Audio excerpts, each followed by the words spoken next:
আসসালামু আলাইকুম ওয়া রাহমাতুল্লাহি ওয়া বারাকাতু। সব আশা করি সবাই ভালো আছেন, সুস্থ আছেন এবং নতুন একটি সুন্দর পিআরবি ক্লাসের অপেক্ষায় সবাই আছেন। সবাইকে শুভেচ্ছা।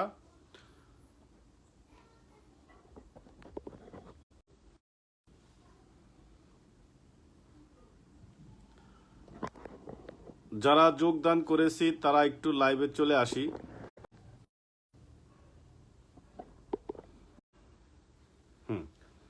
ঠিক আছে, এখন থেকে নেট থাকবে। আমি নেটটা একটু ডিসকানেক্ট হয়েছিল, ঠিক করে দিয়েছি। আসেন সবাই একটু চলে আসেন, আমরা আস্তে আস্তে পড়া শুরু করি। আমাদের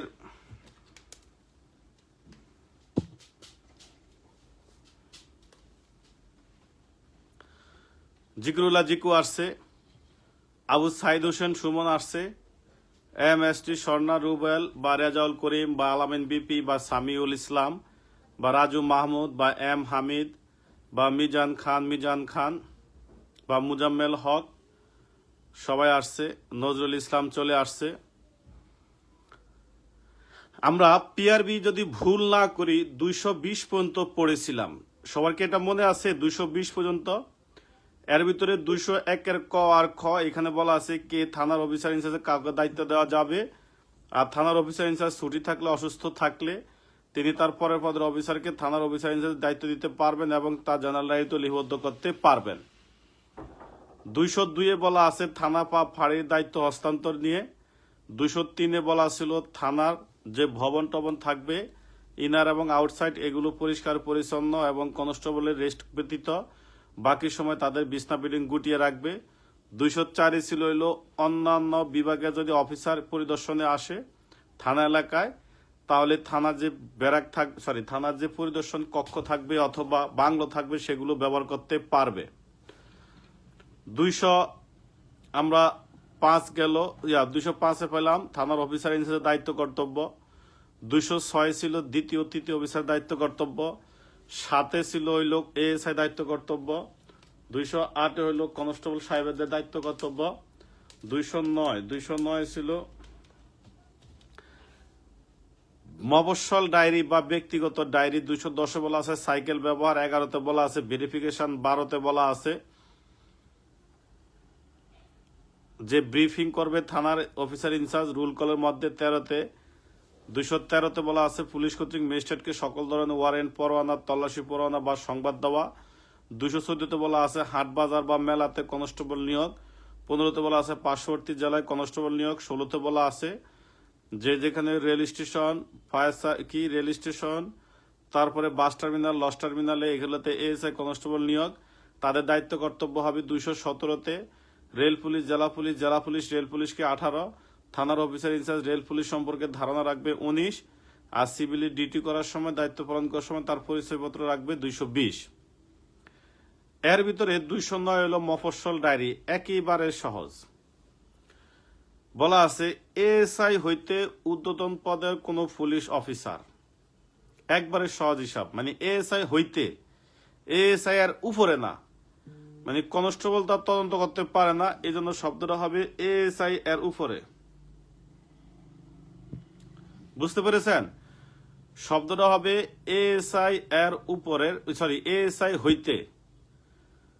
ASI হইতে ঊর্ধ্বতন পদের পুলিশ অফিসার তদন্তের কাজে থানা হইতে তিনি যদি মফস্বল এলাকায় গমন করেন, যেহেতু মফস্বল ডায়েরি, তার মানে তদন্তের কাজে তিনি যদি থানা হইতে মফস্বল এলাকায় গমন করেন, কথা বুঝছেন? তিনি থানা হইতে যদি মফস্বল এলাকায় গমন করেন, তাহলে তিনি এই গমনকালে তদন্ত সংশ্লিষ্ট তিনি কি কি বিষয় পরিদর্শন করেছেন, কি কি বিষয় নির্ণয় করেছেন এবং কি কি বিষয় সম্পর্কে তিনি অবগত হয়েছেন, এই বিষয় সম্পর্কে বিপি ফরম 18, যদি আমার ভুল না হয়ে থাকে, বিপি ফরম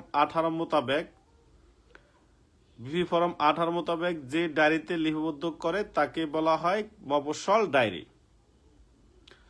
তাহলে একটা লোক তিনি যদি তদন্তের কাজে থানা হইতে মফস্বল এলাকায় গমন করেন, তাহলে এই গমনকালে তিনি কি কি বিষয় পরিদর্শন করলেন, কোন কোন জায়গায় গমন করলেন, পরিদর্শনকালে তিনি কি কি বিষয় নির্ণয় করলেন, তদন্তের কাজে তিনি কি কি বিষয় নির্ণয় করলেন তার একটা সংক্ষিপ্ত বিবরণ এই বিপি ফরম 18 মোতাবেক যে ডায়েরিতে লিপিবদ্ধ করেন তাকে বলা হয় মফস্বল ডায়েরি।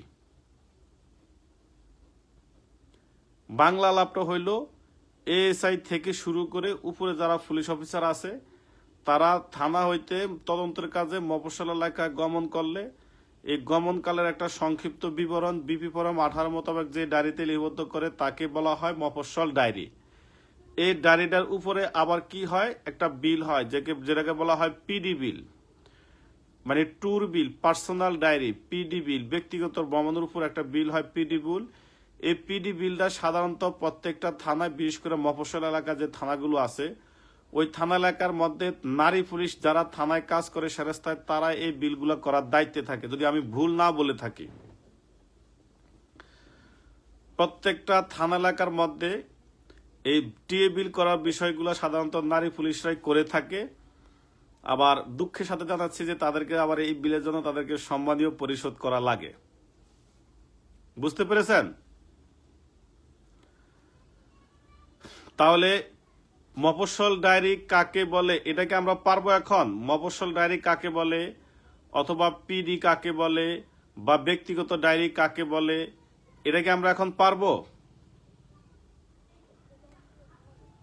পিআরবি 209 বিধি মোতাবেক এএসআই হইতে ঊর্ধ্বতন পদের পুলিশ অফিসার থানা হইতে তদন্তের উদ্দেশ্যে মফস্বল এলাকায় গমন করলে এই গমনের সংক্ষিপ্ত বিবরণ বিপি ফরম 18 মোতাবেক যে ডায়েরিতে লিপিবদ্ধ করে তাকে বলা হয় মফস্বল ডায়েরি। পারবেন? সবাই কি 209 পারবেন? মফস্বল ডায়েরি বা পিডি কাকে বলে? বিপি ফরম 18 মোতাবেক একদম জিজ্ঞেস করছে যে বিপি ফরম মনে রাখার কৌশল কি, এটা আমি পরে শিখাবো।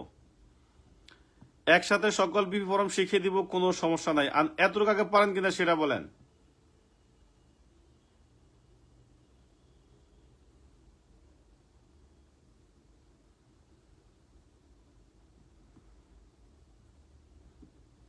আচ্ছা, তাহলে যেহেতু এখানে ওই যে মৃত্যু কমেন্ট করছে, ভালো লাগছে, জি স্যার পারবো। মানে আপনারা যে পারবেন মূলত আপনারা কি বুঝতে পেরেছেন আমি কি বলেছি? মফস্বল ডায়েরিটা কি, মানে মফস্বল ডায়েরিটা বলতে বাংলা আলাপ হইল এএসআই থেকে শুরু করে যারা আছে, মানে অফিসার যারা আছেন থানায় কর্মরত। একজন লাগছে রাত 12টায় খোলে 11:59 বন্ধ করা হয় মনে হয়, খোলা বন্ধ এতগুলা ফেসানোর দরকার নাই। তাহলে থানার অফিসার ইনচার্জ এএসআই হইতে শুরু করে ঊর্ধ্বতন পদের যত পুলিশ অফিসার আছে তারা যদি তদন্তের কাজে থানা থেকে কোনো মফস্বল এলাকায় গমন করে তাহলে এই যে গমনকালে তাদের যে ব্যক্তিগত খরচ হয় এটা যেন একটা বিল তৈরি করা হয়। এখন আপনি কেস ডায়েরির সাথে, জিডির সাথে, পিডির সাথে মিল থাকতে হবে, কিন্তু নাহলে কিন্তু সমস্যা আছে। আপনি জিডিতে আউট দিচ্ছেন টল ডিউটি করার জন্য, আরেকজন যদি পিডি লেখছেন, পিডিতে লেখছেন আপনি তদন্তের কাজে গিয়েছেন, আবার কেস ডায়েরিতে লেখছেন আপনি ওই দিন কোর্টে সাক্ষী দিতে গিয়েছেন, তাহলে কিন্তু খবর আছে। আর সারা বাংলাদেশে যত তদন্তকারী কর্মকর্তাই হোক সে জীবনও জিডি, সিডি, পিডি এই তিনটা সে জীবনও একসাথে মিলাইতে পারবে না, একরকম জীবনও হবে না। আর আপনি যদি জিডি আর পিডি আর সিডি এই তিনটা তথ্য যদি আপনি একরকম রাখতে পারেন তাইলে আপনি খুব বেস্ট অফিসার হিসাবে নির্ণয় হবেন। তাহলে জিডি কাকে বলে? ও জিডি তো এখনো পড়াই নাই। আচ্ছা, মফস্বল ডায়েরি নিয়ে মূলত আমাদের বেচা কিনা শেষ, এখন চলে আসি ভেরিফিকেশন রিপোর্ট কাকে বলে। একেবারে সহজ একটা হিসাব। ভেরিফিকেশন রিপোর্টটা হইল এখানেও এই ভেরিফিকেশন করবে এখানেও এএসআই হইতে ঊর্ধ্বতন পদের পুলিশ অফিসার। আগে আমরা অফিসার গুলা শিখি মূলত কে কোনটা করতে পারবে। তাহলে পরীক্ষা যদি আসে যে পিডি অথবা পার্সোনাল ডায়েরি অথবা ব্যক্তিগত ডায়েরি অথবা মফস্বল ডায়েরি লিখতে পারে না নিম্নের কোন পদের অফিসার, কোন পদের পুলিশ অফিসার লিখতে পারে না বলছে। এখানে দিয়েছে sub inspector, inspector, ASI, constable, তাহলে কার কথা বলছে? এটা উত্তর কি হবে?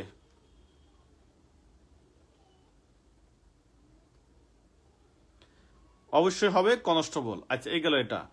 এবার আসি ভেরিফিকেশন।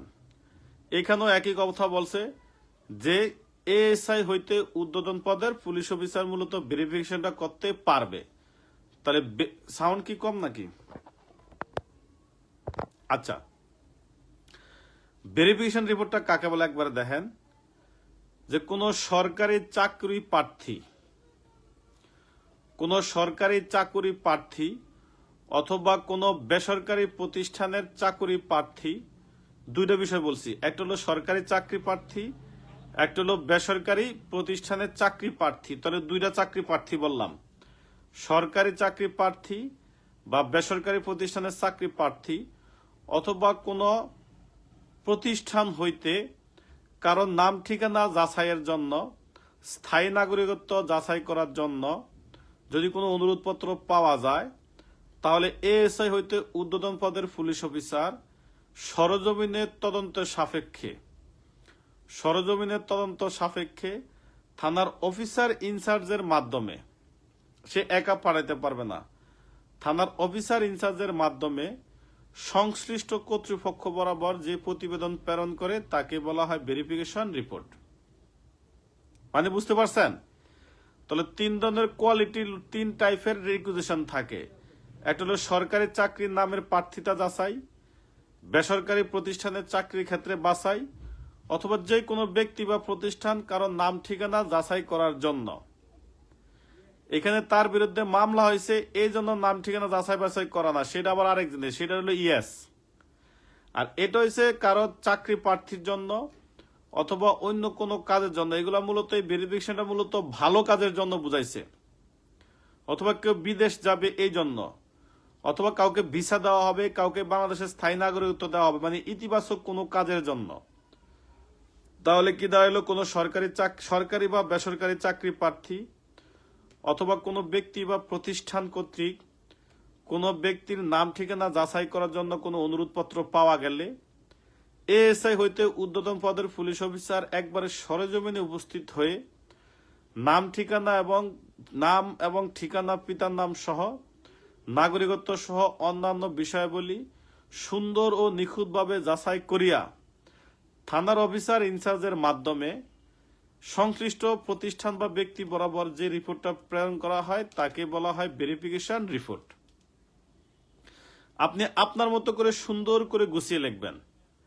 ভেরিফিকেশন রিপোর্টে যদি বাংলা আলাপে আসি, কেউ যদি কোনো চাকরি প্রার্থিতা যাচাইয়ের জন্য আপনার কাছে কোনো অনুরোধ পান, আপনি সরজমিনে উপস্থিত হয়ে এটা যাচাই বাছাই করে অফিসার ইনচার্জের মাধ্যমে সংশ্লিষ্ট ব্যক্তি বা প্রতিষ্ঠান নিকট যে রিপোর্টটা প্রেরণ করবেন এটাকে বলা হয় ভেরিফিকেশন রিপোর্ট। ক্লিয়ার? তাহলে ভেরিফিকেশন রিপোর্ট কি আমরা পারি? ভিআর রিপোর্ট যেটাকে বলে। সবাই কেমন জানি আজকে ঝিমিয়ে গেছে, সবাই কি পারি? ভিআর রিপোর্টটা কাকে বলে এটা কি আমরা পারি?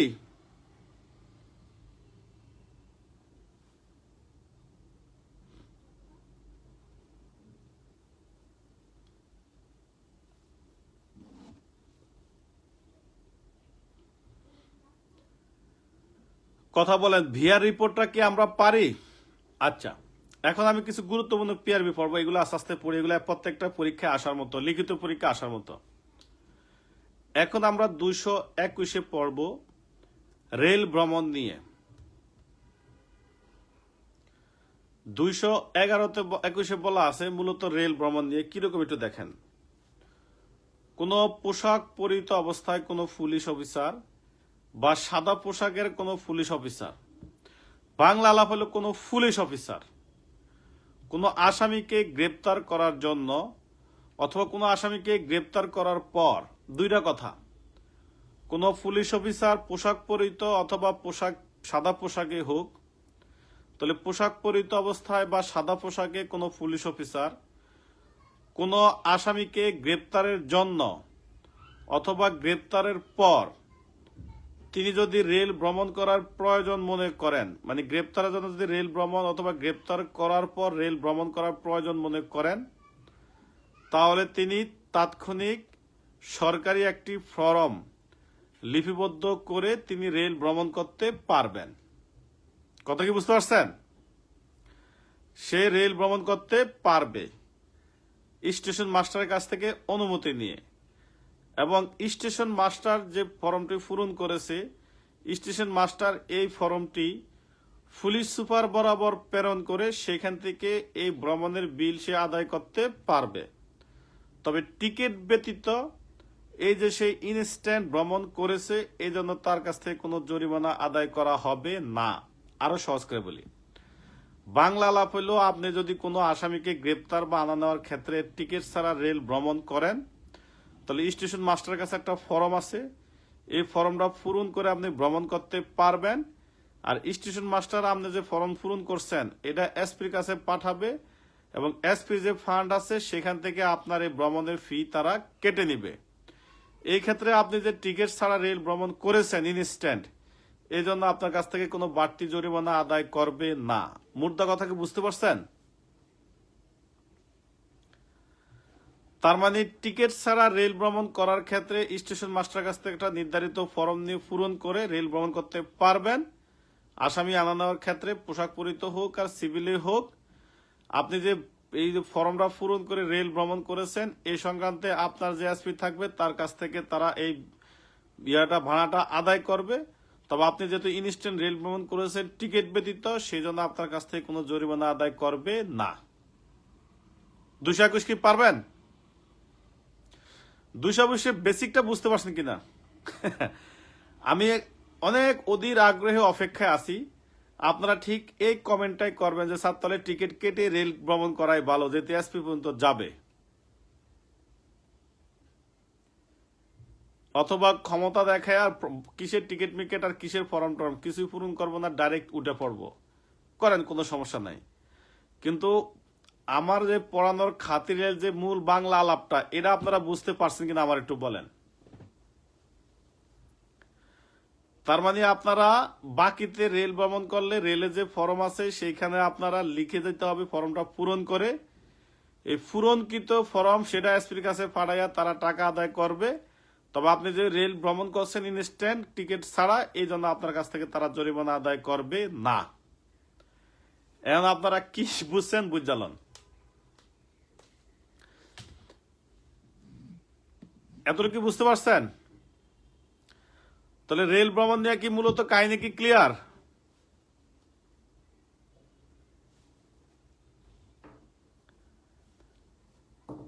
আচ্ছা, এবার আসি 222।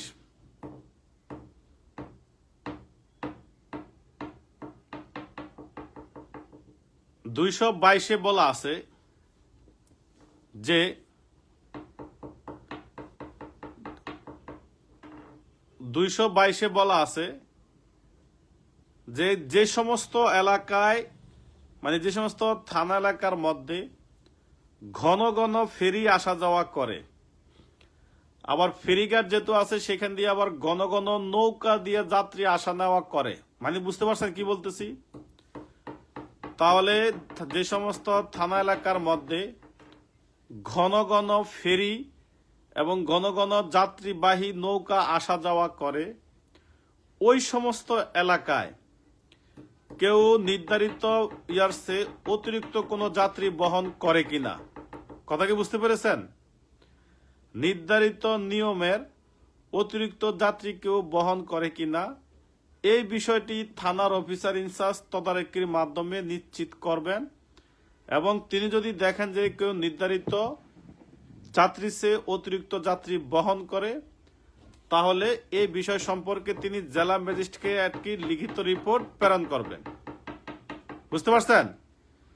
এই বিষয় সম্পর্কে তিনি জেলা ম্যাজিস্ট্রেটকে একটা লিখিত প্রতিবেদন প্রেরণ করবেন। বাংলা আলাপে যদি আসি, যে সমস্ত থানা এলাকার মধ্যে, বাংলা আলাপ যদি আসি, যে সমস্ত থানা এলাকার মধ্যে আপনার ফেরি আছে, যেদিক দিয়ে নৌকা চলাচল করে, এই সমস্ত এলাকায় নির্ধারিত নিয়মে সে যদি কেউ অতিরিক্ত কোনো যাত্রী বহন করে, অতিরিক্ত মাল বহন করে, এই ক্ষেত্রে থানার অফিসার ইনচার্জ এদের সম্পর্কে এরা নিশ্চিত করবে তারা যেন বহন না করতে পারে। তারপরে যদি কেউ অভ্যাসগতভাবে কাজগুলো করে থাকে, অভ্যাসগতভাবে হ্যাবিচুয়াল অফেন্ডার হয়,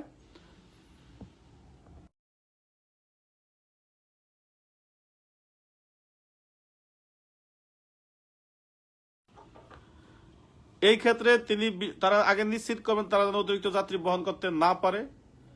তারপরে যদি কেউ অতিরিক্ত যাত্রী বহন করে এই বিষয়ে থানার অফিসার ইনচার্জ একটি লিখিত প্রতিবেদন জেলা ম্যাজিস্ট্রেট বরাবর প্রেরণ করবে। এটা কি সবাই ক্লিয়ার? এটা ফেরির ক্ষেত্রে এবং নৌকার ক্ষেত্রে দুইটার ক্ষেত্রেই প্রযোজ্য।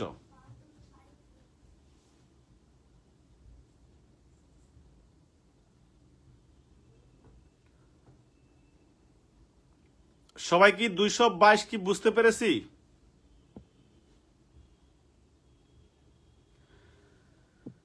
এটা নিয়ে কিন্তু সুন্দর এবং চমৎকার একটা লিখিত প্রশ্ন আসবে। আমি এখন বুঝিয়ে দিয়েছি, পরবর্তীতে আমি কিন্তু সূচি আকারে পড়াবো, আমি আর ওই সময় লিখিত আকারে পড়াবো না।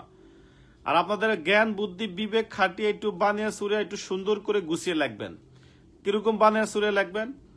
যে পিআরবি 222 বিধি মোতাবেক যে সমস্ত থানা এলাকার মধ্যে ঘন ঘন ফেরি এবং নৌকা আসা যাওয়া করে, ওই সমস্ত থানা এলাকায় যদি কোনো ফেরিতে নির্ধারিত মালের অতিরিক্ত মালামাল অথবা নৌকায় নির্ধারিত যাত্রীর চেয়ে অতিরিক্ত যাত্রীকেও বহন করে কিনা, এই বিষয়টি থানার অফিসার ইনচার্জ তদারকির মাধ্যমে নিশ্চিত করবেন।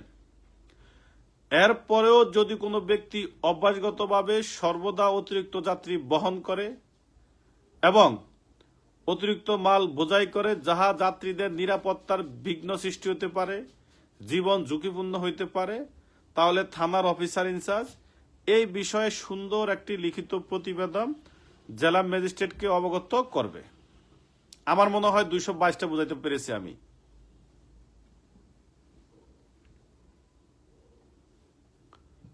222 কি আমি বুঝাইতে পেরেছি? আপনারা কি বুঝতে পেরেছেন?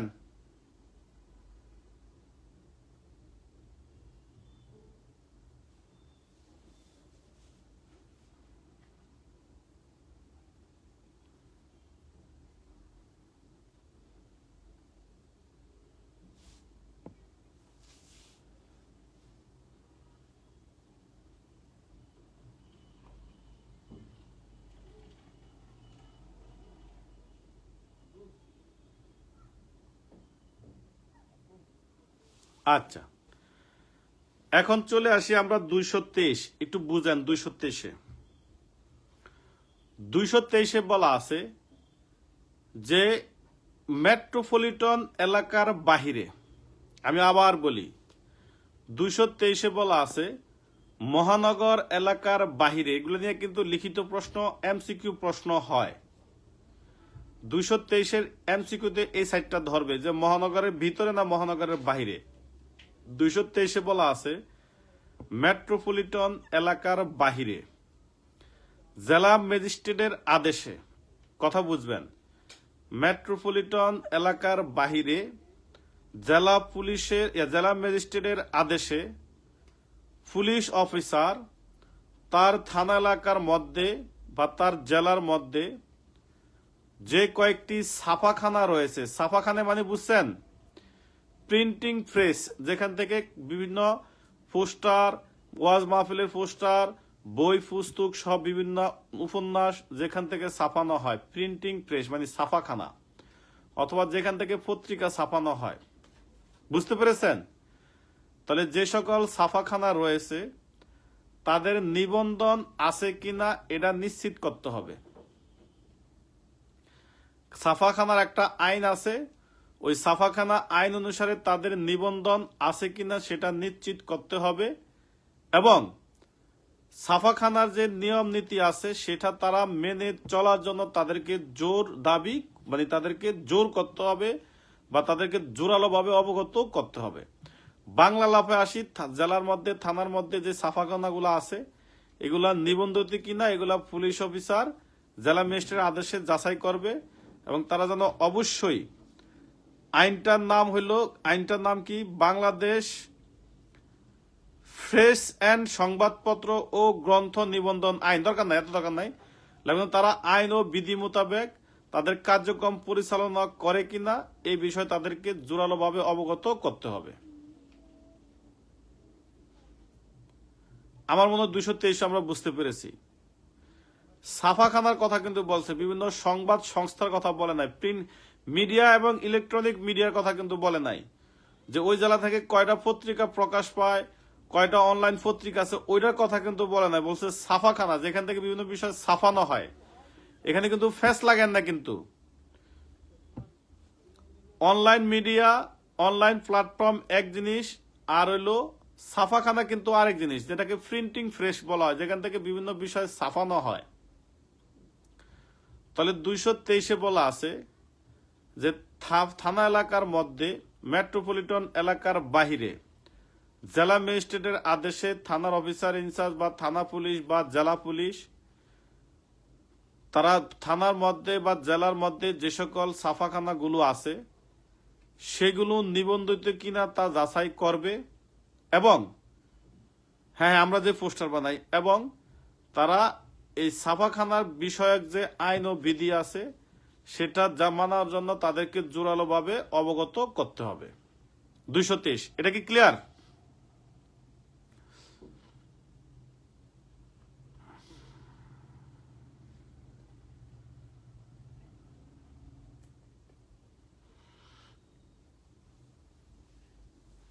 মা মন খারাপ, কিছু বলবা? আচ্ছা, তাহলে 223 মোটামুটি গেল। 224-এ বলা আছে থানা এলাকার মধ্যে যে সকল পাগলগুলো বিপজ্জনক আছে তাদেরকে পাগল আইনের 14 ধারা মোতাবেক বিনা পরোয়ানায় গ্রেপ্তার করা যাবে। কথা বুঝছেন? থানা এলাকায় যে সকল পাগলগুলো বিপজ্জনক রয়েছে তাদেরকে গ্রেপ্তার করে জেলা সদর থানায় প্রেরণ করা যাবে। কথা কি বুঝবেন? থানা এলাকার মধ্যে যে সকল পাগল সমূহ রয়েছে তাদেরকে পাগল আইনের 14 ধারা মোতাবেক বিনা পরোয়ানায় গ্রেপ্তার করা যাবে এবং গ্রেপ্তার করে তাদেরকে জেলা সদর থানায় তাদেরকে প্রেরণ করতে হবে। সদর থানায় বলছে, কিন্তু আবার সদর জেলায় মনে করেন না, তাদেরকে সদর থানায় প্রেরণ করতে হবে। এবং যে সকল পাগলগুলো বিপজ্জনক নয় তাদের বিষয়ে পুলিশ কোনো হস্তক্ষেপ করতে পারবে না। দুইটা বিষয় ক্লিয়ার করছে। মানে বিপজ্জনক পাগলগুলো হইলে তাদেরকে গ্রেপ্তার করে জেলা সদর থানায় প্রেরণ করা যাবে এবং সদর থানা সেগুলো পাগল আইন অনুসারে তাদের বিরুদ্ধে ব্যবস্থা গ্রহণ করবে। পাগল একটা আইন আছে, বাংলাদেশ পাগল আইন, বুঝতেছেন? আর যে সকল পাগলগুলো জেলার জন্য, থানার এলাকার জন্য কোনো বিপজ্জনক নয় তাদের বিরুদ্ধে কোনো হস্তক্ষেপ করতে পারবে না। একজন জিজ্ঞাসা করছে পাগল আইন আছে কিনা? জি, পাগল আইনের 14 ধারা মোতাবেক বিনা পরোয়ানায় গ্রেপ্তার আছে। তাহলে 224 কি ক্লিয়ার পাগল নিয়ে?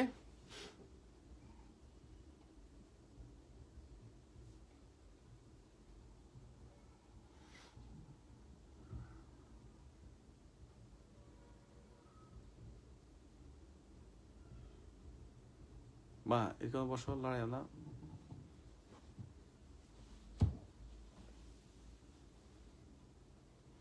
224 কি ক্লিয়ার? কথা বলে না। একটা একটা করে ক্লিয়ার দিবেন, একটা একটা করে পাক পাক মানে টান টান করে সামনে চলে যাব।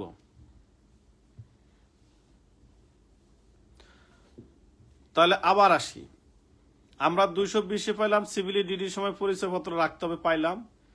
এবার একটু রেল ভ্রমণ করলাম 221-এ, 222-এ চলে গেলাম আবার রেল থেকে একটা ডাইরেক্ট ঘাটের ভিতরে নৌকা ফেরি ঘাটে, আবার চলে এলাম ছাপাখানায় 223-এ, এবার আবার চলে এলাম পাগলের ক্ষেত্রে 224-এ। তাহলে এতটুকু পারি? আচ্ছা, এখন পড়ব 225। আমি যখন 2021 সালে পরীক্ষা হলে গিয়েছি তখন যখন গিয়ে দেখলাম যে 225 আর 226 নিয়ে প্রশ্ন আসছে পরীক্ষায়।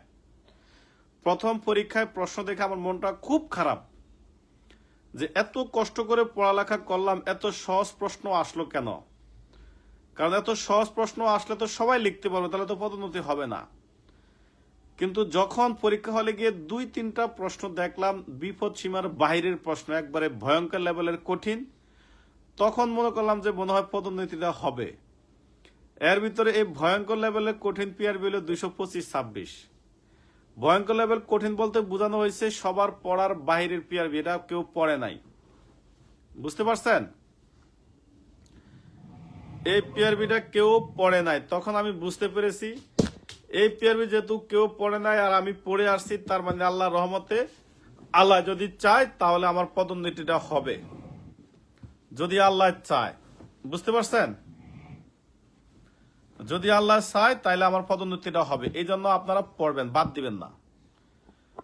তাহলে 225-এ বলা আছে থানা এলাকার মধ্যে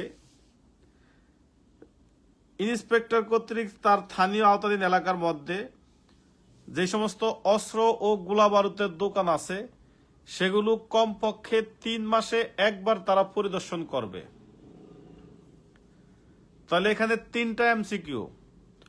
1 নম্বর এমসিকিউ হইল অস্ত্র ও গোলা বারুদের দোকান, 2 নম্বরের এমসিকিউ হইল র্যাঙ্ক হইতে হবে ইন্সপেক্টর, 3 নম্বরের এমসিকিউ হইল এখানে 3 মাসে একবার ইন্সপেকশন বা অডিট বা পরিদর্শন করতে পারবে।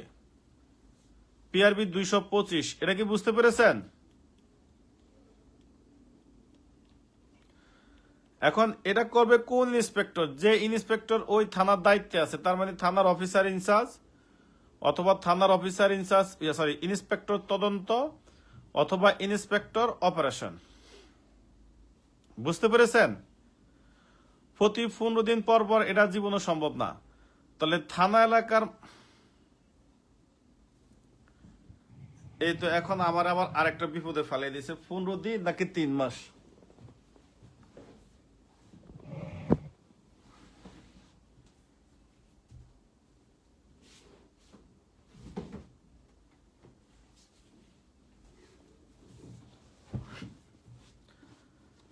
পনেরো দিন নাকি 3 মাস, দাঁড়ান দেখে নেই।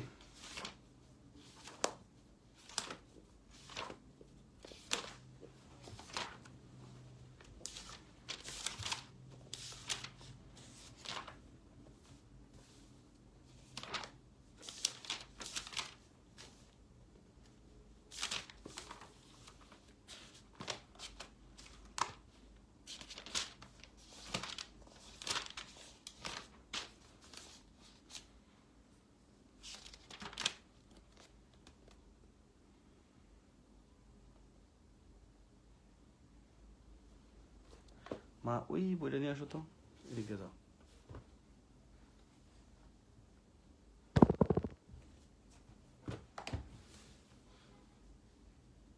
দাঁড়ান দেখতেছি, একটু অপেক্ষা করেন।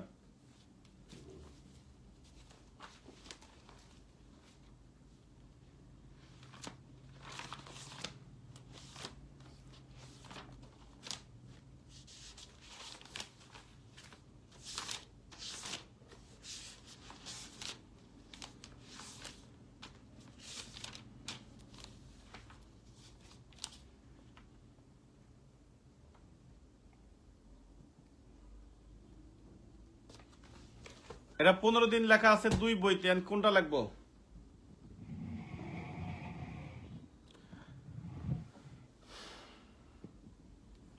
দুইটা বইতে লেখা আছে 15 দিন করে, ভাষ্য এবং আরেকটা বইতে লেখা আছে 15 দিন লেখা, কি লিখবো?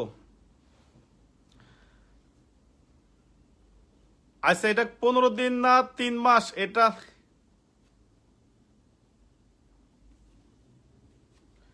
এটা নিয়ে আমি সিদ্ধান্ত পরে দিব। এটা কি 15 দিন হবে না 3 মাস হবে, পরে দিব সিদ্ধান্ত। তাহলে এটা ভাইরাল পিআরবি হয়ে গেল না?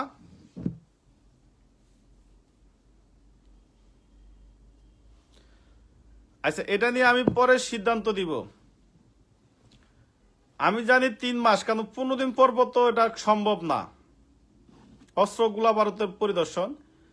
কিন্তু বইতে লেখা আছে 15 দিন, ভাষ্যতেও 15 দিন। আমার কাছে তো টোটাল পিআরবি বই আছে 4 রকমের, 4 ধরনের পিআরবি আছে, তা এখানে লেখা আছে 15 দিন। আচ্ছা এই বিষয়ে সিদ্ধান্ত আমি দিব। তাহলে এটা ভাইরাল পিআরবি, এটা সবার আগে মনে থাকবে, এটা মিস্টেক হবে না। তাহলে পিআরবি 225-এ পাইলাম থানা এলাকার মধ্যে যে সমস্ত অস্ত্র ও গোলা বারুদের দোকানগুলো রয়েছে সেগুলো থানার দায়িত্বে থাকা কমপক্ষে ইন্সপেক্টর প্রতি 15 দিন না দেয়া 3 মাস, কোনটা পড়বো? আচ্ছা 3 মাসে একবার পড়ি, প্রতি 3 মাসে একবার পরিদর্শন করতে পারবে। বুঝতে পারছেন? প্রতি 3 মাসে একবার পরিদর্শন করতে পারবে।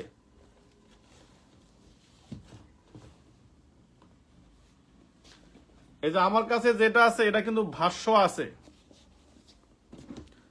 যাই হোক 225 গেল, তো 3 মাসে পড়ি, পরে যদি চেঞ্জ হয় আমি 225 15 দিন ঠিক করে দেব যদি চেঞ্জ হয়।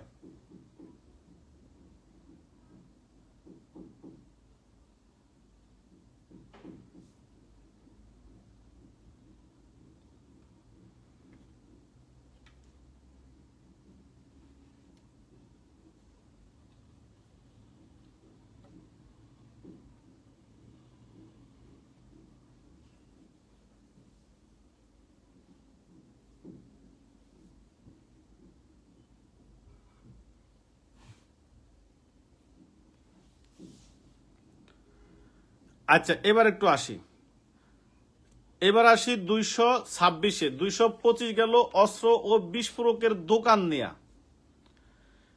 এবার আসি 226-এ বলা আছে থানা এলাকার মধ্যে যে সকল স্থানে কোনো বিস্ফোরকের দ্রব্যর ক্রয় বিক্রয় স্থান, গুদামজাত করার স্থান, সংরক্ষণের স্থান, তারপরে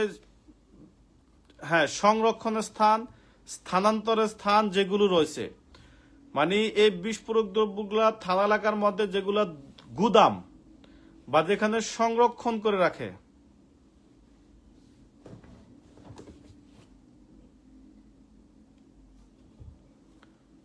যেখানে সংরক্ষণ করে রাখে এই সমস্ত বা যেখানে স্থানান্তর করা হয় এই সমস্ত স্থানে সাব ইন্সপেক্টর হইতে ঊর্ধ্বতন পদের পুলিশ অফিসার সেখানে তারা পরিদর্শন করতে পারবে, তল্লাশি করতে পারবে, এই সমস্ত জায়গায় সবকিছু সঠিকভাবে আছে কিনা তা যাচাই করতে পারবে। আবার খতে বলা আছে এই যে পরিদর্শন, তল্লাশি বা যাচাই করে বা বাছাই করে বা পরিদর্শন করে কোনো কিছু যদি অপসারণ করার মতো প্রয়োজন হয় তাহলে জেলা ম্যাজিস্ট্রেটের অনুমতি সাপেক্ষে সেগুলো অপসারণ করা যাবে, তবে জেলা ম্যাজিস্ট্রেটের অনুমতি ছাড়া সেগুলো কোনোভাবে অপসারণ করা যাবে না।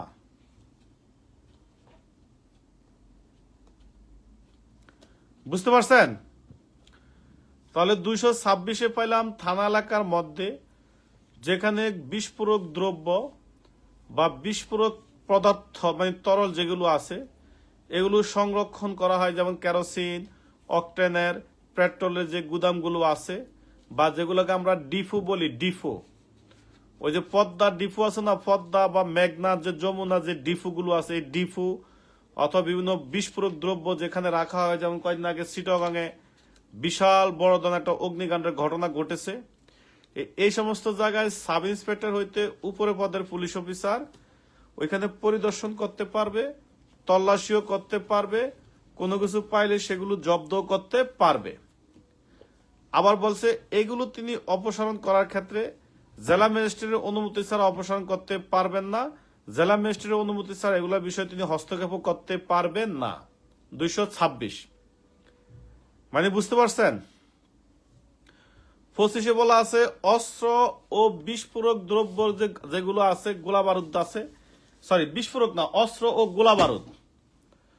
অস্ত্র ও গোলা বারুদ বলতে আপনারা কি বুঝেন দেখে বলেন তো?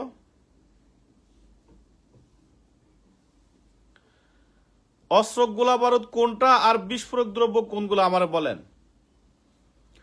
অস্ত্র আর গোলা বারুদ দিয়ে বোঝানো হয়েছে অস্ত্র তো অস্ত্র, গোলা বারুদ বলতে এই অস্ত্রতে যেগুলা ব্যবহার করা হয় মানে বুলেট গুলা বা গুলিগুলা বা ওই যে কি বলে মটার শেল বা তারপরে বিভিন্ন যে ইয়াগুলা থাকে এগুলো হলো গোলা বারুদ। এইগুলোতে পরিদর্শন করবে 225-এ। আর বিস্ফোরক দ্রব্য বলতে পাউডার কি গান পাউডার, তারপরে বিভিন্ন অকটেনের, পেট্রোলের, ডিজেলের যে ডিপো, তারপর বিভিন্ন বিদেশ থেকে যে বিভিন্ন বিস্ফোরক আমদানি করা হয়, এই আমদানি করার পর এগুলা যেখানে সংরক্ষণ করে হয় এগুলোর ক্ষেত্রে ওই যে রকেট লঞ্চার লাগছে একজনে, এগুলোর ক্ষেত্রে এক র্যাঙ্ক কমানো হয়েছে, সাব ইন্সপেক্টর করা হয়েছে। সাব ইন্সপেক্টর হইতে উপর পদের পুলিশ অফিসার পরিদর্শন, তল্লাশি এবং এগুলো আটকের বিষয়ে তারা হস্তক্ষেপ করতে পারবে। তবে এগুলো এক স্থান থেকে আরেক স্থানে অপসারণ করার ক্ষেত্রে জেলা ম্যাজিস্ট্রেটের অনুমতি ছাড়া পুলিশ অফিসার অপসারণ করতে পারবে না। 226 কি বুঝতে পারছি?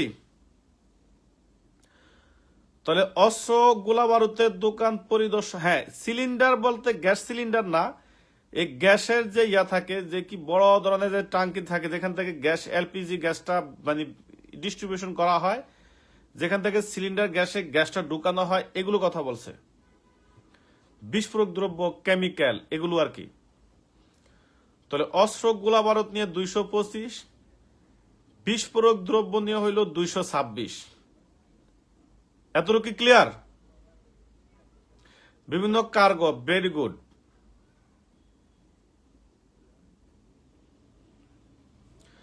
দুশো 226 হবে সাব ইন্সপেক্টর হইতে তার উপরে পদের পুলিশ অফিসার।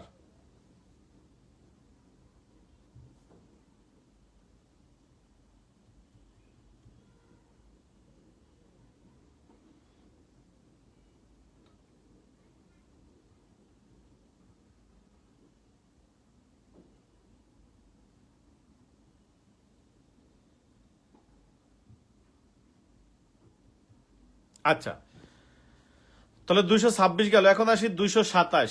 227-এ বলা আছে চট্টগ্রাম বন্দরে, কিন্তু যে চট্টগ্রাম যে বন্দর আছে, যেটাকে আমরা স্থল বন্দর বলি, বিদেশ থেকে যে কন্টেইনার গুলো আসে, এই চট্টগ্রাম বন্দরে কিন্তু একজন কমিশনার আছে। সে বাংলাদেশ নৌবাহিনী থেকে সেখানে তাকে পদায়ন করা হয়।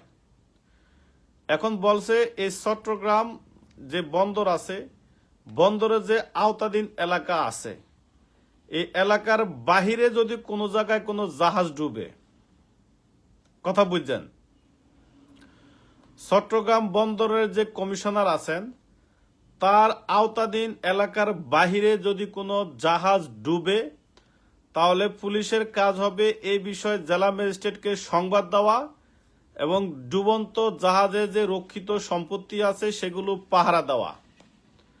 আর যে জাহাজটি ডুবে গিয়েছে, এই জাহাজের ডুবন্ত সম্পত্তি যদি আশেপাশে কোথাও পাওয়া যায়, সেগুলো আবার এই জাহাজের সম্পত্তি হিসাবে বিবেচনা হবে। মানে বুঝতে পারছেন? 227-এর বাংলা আলাপটা কি বুঝতে পারছেন? বাংলা আলাপ হলো চট্টগ্রাম বন্দরের আওতার বাইরে যদি কোথাও কোনো সম্পত্তি জাহাজ ডুবি ঘটে, তার মানে মংলা বন্দরে যদি ঘটে, পায়রা বন্দরে যদি ঘটে, ভোলা দিয়ে আসার সময় যদি ঘটে, বা চিটং থেকে রাজশাহী যাওয়ার সময় পদ্মা ইয়ার উপরে যদি ঘটে, এগুলো বুঝাইছে। এই সমস্ত এলাকায় যদি কোনো জাহাজ ডুবে, তাহলে পুলিশের কাজ হবে সাথে সাথে বিষয়টা জেলা ম্যাজিস্ট্রেটকে অবগত করা এবং এই ডুবন্ত জাহাজের সম্পত্তিটা পাহারা দেওয়া। যে জাহাজটা ডুবে গিয়েছে তার যে সম্পত্তি সংরক্ষিত ছিল, সেগুলো যদি কোনো আশেপাশে কোনো জায়গায় ভেসে উঠে, তাহলে ওই ভেসে ওঠা সম্পত্তি এই জাহাজের সম্পত্তি হিসাবে আবার কি হবে, গণ্য হবে। বুঝতে পারছেন? 227।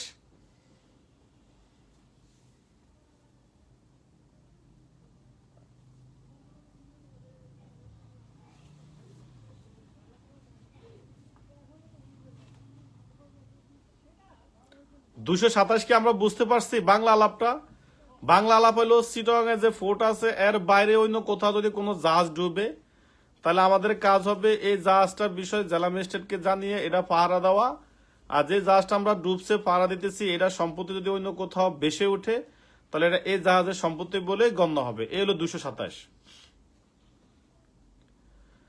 আচ্ছা, এটা গেল 227 জাহাজ ডুবি সম্পত্তি, মানে মাটির উপরের।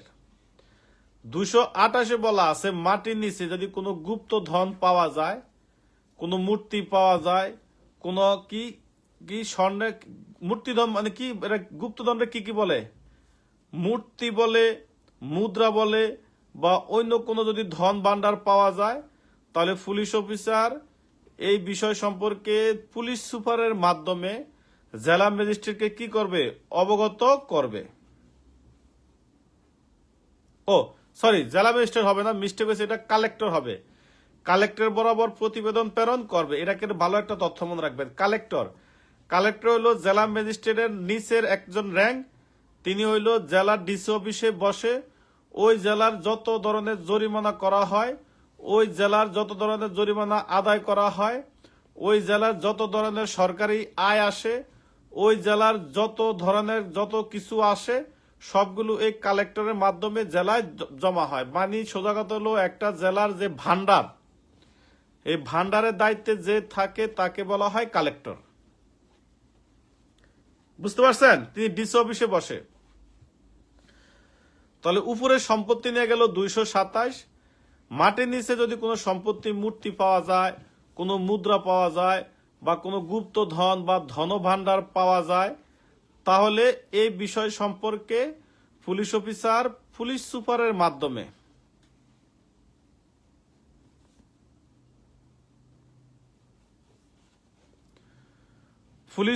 মাধ্যমে জেলা কালেক্টরকে অবগত করতে হবে। 228 পারবেন? 228 কি পারবেন?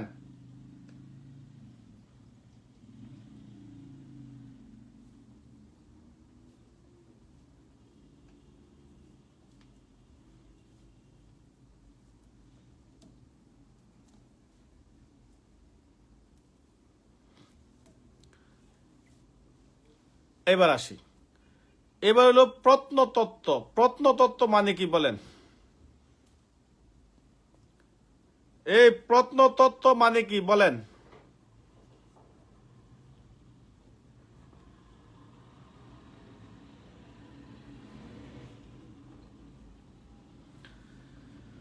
প্রত্নতত্ত্ব মানে বুঝেন? 229-এ প্রত্নতত্ত্ব বলছে।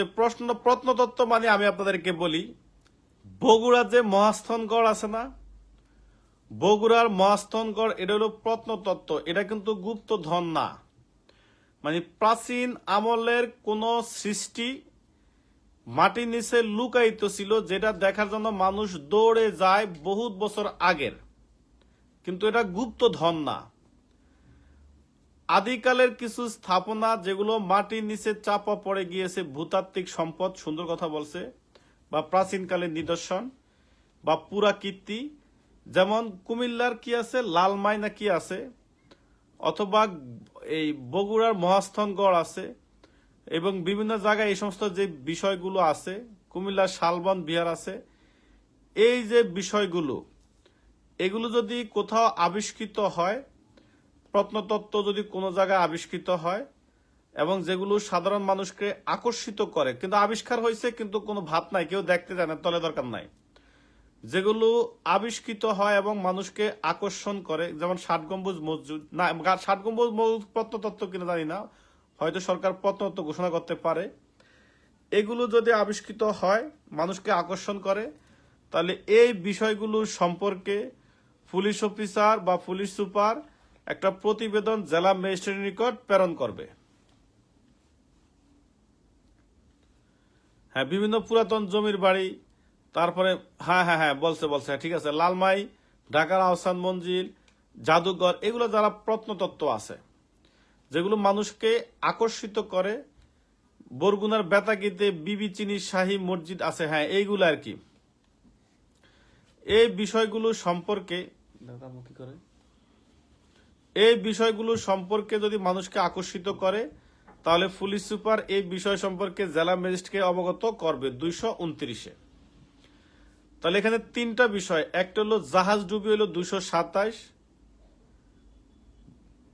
আর গুপ্তধন যেটা মাটির নিচে আছে এটা হলো 228, আর প্রত্নতত্ত্ব হইল 229।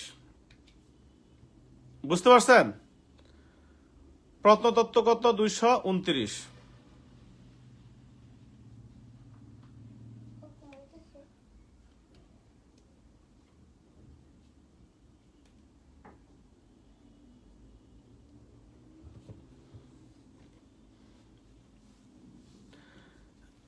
আমাকে বলো আমার ছেলেদের খাপে রান্না হয়েছে কিনা, জিজ্ঞাসা করো। না না, বাবা আসলে সাহসী মেয়ে। এবার আসি 231। 231টাও লাগবে।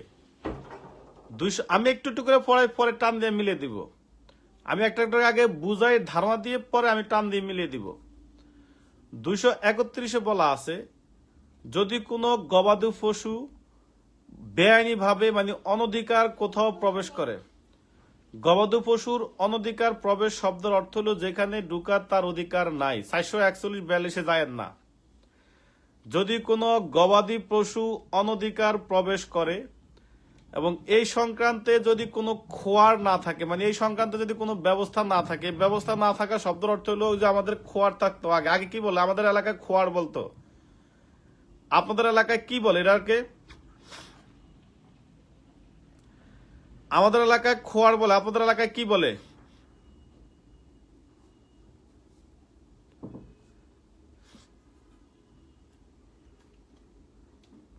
এই যে খোয়ার আছে, খোয়ার যদি না থাকে মানে বিষয় যদি কোনো ব্যবস্থা না থাকে, তাহলে এই বিষয়ে পুলিশ অফিসার হস্তক্ষেপ করতে পারবে। মানে যেখানে খোয়ার নাই সেই বিষয়ে পুলিশ হস্তক্ষেপ করতে পারবে। 231 এই এত পর্যন্ত থাকুক। আপনাদের কাছে ফিয়ারগুলো একটু বিরক্তিকর মনে হবে, কিন্তু আমি এগুলা টান দিলে সব ঠিক হয়ে যাবে। ধৈর্য হারা হয়েন না, সর্বোচ্চ চেষ্টা রাখবেন যে আপনারা পারবেন। তাহলে আবার একটু আসি। 220-এ পাইলাম সিভিলের ডিউটির সময় আইডি কার্ড সাথে রাখতে হবে। 221-এ পাইলাম প্রথমে রেল ভ্রমণ নিয়ে। 222-এ পাইলাম এবার রেল থেকে চলে গেলাম আমরা লজ ঘাট, খেয়া ঘাটে, যেখানে অধিক যাত্রী নিয়ে। আবার 223-এ চলে আসলাম ছাপাখানা নিয়ে। 224-এ আইলাম পাগল নিয়ে। 225-এ পাইলাম অস্ত্র ও গোলা বারুদের দোকান নিয়ে। 226-এ পাইলাম বিস্ফোরক দ্রব্য সংরক্ষণের জায়গা নিয়ে। 227-এ চলে যাই এবার আমরা হইল জাহাজ ডুবা সম্পত্তি নিয়ে। 228-এ চলে যাই আমরা গুপ্ত ধন নিয়ে। 229-এ আমরা চলে যাই হইল প্রত্নতত্ত্ব নিয়ে। 231-এ আমরা গেলাম গবাদি পশুর অনধিকার প্রবেশ নিয়ে। বেশি কঠিন না, আমি বললে ঠিক ভালো লাগে? এই 231 পর্যন্ত কি আমরা পারি?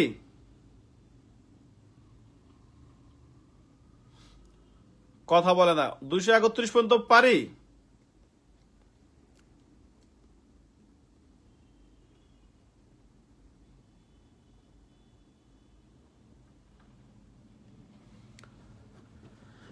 তাহলে আমি একটু টান দিয়ে মিলে দিই। 201-এর ক খ হলো থানার অফিসার ইনচার্জের দায়িত্ব অর্পণ বা দায়িত্ব, মানে থানার অফিসার ইনচার্জ কে হবে এটা নিয়ে 201-এর ক খ। 222-এ পেলাম দায়িত্ব অর্পণ গ্রহণ 201, আর 202-এ পাইলাম 202-এ পেলাম দায়িত্ব অর্পণ গ্রহণ। 203-এ পাইলাম হইলো থানা ভবন পরিষ্কার পরিচ্ছন্ন নিয়ে। 4-এ পেলাম বাংলো আর হলো পরিদর্শন কক্ষ ব্যবহার নিয়ে। 5-এ পেলাম ওসির দায়িত্ব কর্তব্য। 6-এ দ্বিতীয় তৃতীয় অফিসার দায়িত্ব কর্তব্য। 7-এ এসআই দায়িত্ব কর্তব্য। 8-এ কনস্টেবল। 9-এ হইলো যা মফস্বল ডায়েরি। 10-এ বলা আছে সাইকেল ব্যবহার। 11-তে ভেরিফিকেশন রিপোর্ট। 12-তে বলা আছে ব্রিফিং নিয়ে। 13-তে বলা আছে পুলিশ ম্যাজিস্ট্রেট। 14-তে বলা আছে যে হাট বাজার যেখানে আছে সেখানে কনস্টেবল নিয়োগ। 15-তে পার্শ্ববর্তী জেলায়। 16-তে গুরুত্বপূর্ণ স্থানে। 17-তে তাদের দায়িত্ব কর্তব্য। 18-তে বলা আছে রেল পুলিশ, জেলা পুলিশ, জেলা পুলিশ, রেল পুলিশ। 219-এ বলা আছে যে মানে থানার অফিসার ইনচার্জ রেল পুলিশ সম্পর্কে আইন সম্পর্কে ধারণা। 220-এ সিভিলে আইডি কার্ড। 221-এ বলা আছে প্রথমে চলে যায় আমরা 21-এ রেল ভ্রমণ নিয়ে। 22-এ চলে আসলাম খেয়াঘাটের ভিতরে ফেরি এবং নৌকা নিয়ে। 23-এ চলে আসলাম ছাপাখানা নিয়ে। 24-এ পাগল নিয়ে। 25-এ অস্ত্র গোলা বারুদ। 26-এ বলা আছে যে বিস্ফোরক দ্রব্য নিয়ে। 27-এ জাহাজ ডুবি। 28-এ গুপ্তধন। 29-এ প্রত্নতত্ত্ব। 31-এ গরুর বিষয় নিয়ে, গবাদি পশু অনধিকার নিয়ে। পারবেন? আর এদিক দিয়ে যদি আমরা পিছনে আসি, সিরিয়ালে যদি যা গুরুত্বপূর্ণ পিয়ার বেল 24 পুলিশের বিরুদ্ধে থানায় বা কোর্টে মামলা হইলে। 30-এ বলা আছে ম্যাজিস্ট্রেটের প্রতি সম্মান। 31-এ বলা আছে কৌশলী যারা তাদের সাথে সম্পর্ক। 32-এ ইউপি সদস্য। 33-এ জনসাধারণের সাথে। 34 তো আছে, আমি গুরুত্বপূর্ণ গুলো বলি। 43-এ বলা আছে দাঙ্গার মামলায়। 53-তে গুরুত্বপূর্ণ যেগুলো এসআর মামলা। তারপরে চলে যায় 66-তে মামলা প্রত্যাহারের ক্ষেত্রে। 67-তে বলা আছে আসামি জামিন পাইলে বা কম দণ্ড হইলে। 68 ক খ গ গ মিলে হইল কেসডারি হেফাজত নিয়ে। এবার ওদিক দিয়ে চলে গেলে 58 অস্ত্র নিয়ে বলে আছে 88 ক খ গ। 89-এ লাগবে ব্যক্তিগত অস্ত্র, লাঠি, ব্যাট এগুলো নিয়ে। 98-তে বলা আছে দেওয়ানি মামলা। 99-তে বলা আছে ফৌজদারি মামলা বলে সাপোর্ট পাবে কিন্তু ব্যক্তিগত উদ্যোগ করলে পাবে না। এবার চলে যায় 100-তে বলা আছে মামলা হইলে জানানো। এবার চলে যায় এদিক দিয়ে 114 সরকারি সম্পত্তি ক্ষতি করলে ব্যবস্থা। আর এদিক দিয়ে 118 গেল, 19, 20 ওই যে বেস্ট অফিসার আছে 119, আর 133-এ বলা আছে শোভাযাত্রা সমাজ সভা ক্ষেত্রে ওসি উপরে সবাইকে জানাবে। আর এই ক্ষেত্রে জানাইলে তারা জরুরি ব্যবস্থার জন্য আবেদন করবে 134-এ। এদিক দিয়ে আর গুরুত্বপূর্ণ তেমন কিছু নাই। চলে যায় হলো আমরা 145-এ সশস্ত্র পুলিশ গেল। এদিক দিয়ে 151-তে ম্যাজিস্ট্রেটের দায়িত্ব কর্তব্য, 52-তে দলের অধিনায়কের, 53-র কয়ের রোমান সংখ্যা 1, 2, 3 খ গ গহ এগুলো আগ্নেয়াস্ত্রের ব্যবহার। 54, 55, 56 আপনারা পারবেন। 57-তে বলা আছে নির্বাহী তদন্ত। এদিক দিয়া 58 সামরিক বাহিনী আহ্বান, 60 জাল মুদ্রা, 62টা লাগবে বিস্ফোরক দ্রব্য ব্যবস্থাপনা নিয়ে, আবার 65টা লাগবে আগুনের সংবাদ নিয়ে, 63, 64 একটা হলো কমান্ড সার্টিফিকেট, একটা হলো ফেটিক ডিউটি। এদিক দিয়ে একটা চলে গেলে 190-তে হলো সার্কেল অফিসে করণিক কাজ নিয়ে, এরপর হলো 201-এর ক খ। মোটামুটি কি সবাই কি আইডিয়া মনে পড়ছে সবার? মোটামুটি কি ঠিক আছে? আমার কি যা বলছি মোটামুটি মনে পড়ছে?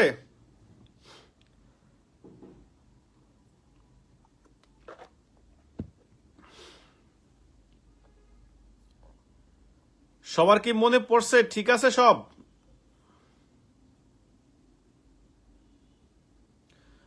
তাহলে আজকে এতটুকুই থাকুক। আগামীকাল সকাল 7:30-এ আল্লাহ যদি বাঁচিয়ে রাখে, সুস্থ রাখে, আমাদের সড়ক পরিবহন আইনে আমরা গুরুত্বপূর্ণ এলাকা নিয়ে আলোচনা করব। আমরা ততক্ষণ পর্যন্ত ভালো থাকি। আগামীকাল সকালে সড়ক পরিবহন আইন পড়া আছে, তাহলে আর কোনো মেসেজ যেন না লাগে। ততক্ষণ পর্যন্ত আমরা ভালো থাকি, সুস্থ থাকি। আল্লাহ হাফেজ, আসসালামু আলাইকুম।